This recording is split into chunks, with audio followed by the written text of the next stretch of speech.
Моншаға тамаққа тойып алып түсуге әсте болмайды. Ол жүрекке ауырлық түсіреді. Армысыздар қазақ елі. Бүгінгі тақырыбымыз монша туралы болмақ. Судың емдік қасиеттері туралы адамдарға бағзы замандардан аян. Су емдейді, шынықтырады, сауықтырады.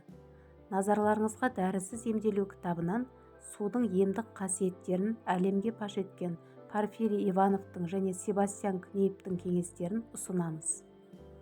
Ағзаны тазартып, шынықтырудың және көптеген аурудан арылудың тиімді, қолайлы да қарапайым түрлерінің бірі сумен емделу. Ыстық моншада бумен терлеу ағзаға жайлы әсер етіп, көптеген зиянды заттың термен сыртқа шығып кететіндігін екінің бірі біледі. Ал енді моншаға түсудің ережесін білмесеңіз, онда шомылу керісінше зиян әкелуі мүмкін. Сондықтан да моншаға түсу барысында мына қағидаларды қатаң сақтағаныңыз жөн. Моншаға тамаққа тойып алып түсуге әсте болмайды. Ол жүрекке ауырлық түсіреді.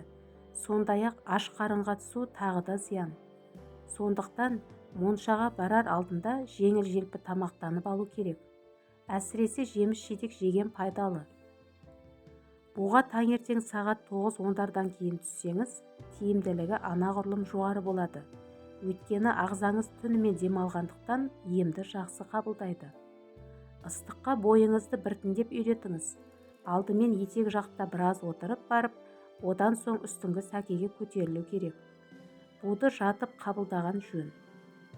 Егер моншаға кірерде қатты тоңсаңыз, онда буға кірмес бұрын аяғыңызды жылы суға, мұнан кейін бірте-бірте ыстықтау суға салып, 10-15 минут отырыңыз. Бойыңыз жылыған соң барып, буға кіріңіз.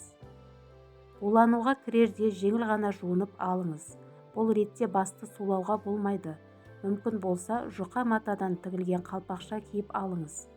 Бұл басыңызды қатты ысып кетуден қорғайды. Арнайы қалпақша болмаса, сүлгі орауға да болады. Будан шыққан соң алдымен жылы сумен, одан соң мұздай сумен шайыну керек. Егер бассейн болса, бір сүңгіп алған жөн. Буда ұзақ отыруға болмайды. Әр кіргенде 5-10 минут болып, қоңыр салқын жерде 15 минуттай демалу керек. Осылайша әрі кеткенде 3 реттен асыруға болмайды. Әрине бұл жерде әркім өз жағдайын ескеруі керек. Қыста моншаға жиірек, аптасына 2 рет баруға болады. Контраст ыстық-суық шомылуды міндетті түрде мұздай сумен шайыну 5-10 секундтай арқылы аяқтау керек, және мұздай су бүкіл денені дүр еткізе, жоғарыдан төмен қарай шайып өтетіндей болу керек. Су процедурасынан кейін сүлгімен сүртінбеңіз, үстіңіздің кебуін күтіңіз. Шомылып болған соң алма, қайың, жүзім шырынын, минералды су ішкен, алма жеген пайдалы.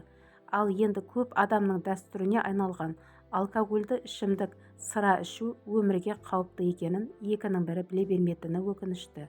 Моншадан кейін жүрек пен қан тамырларына үлкен салмақ түседі де, кез келген ішімдіктің соңы инфаркт немесе инсульт ауруына соқтыруы ықтимал. Осы себепті ащы шай мен кофе ішудің де қажеті жоқ.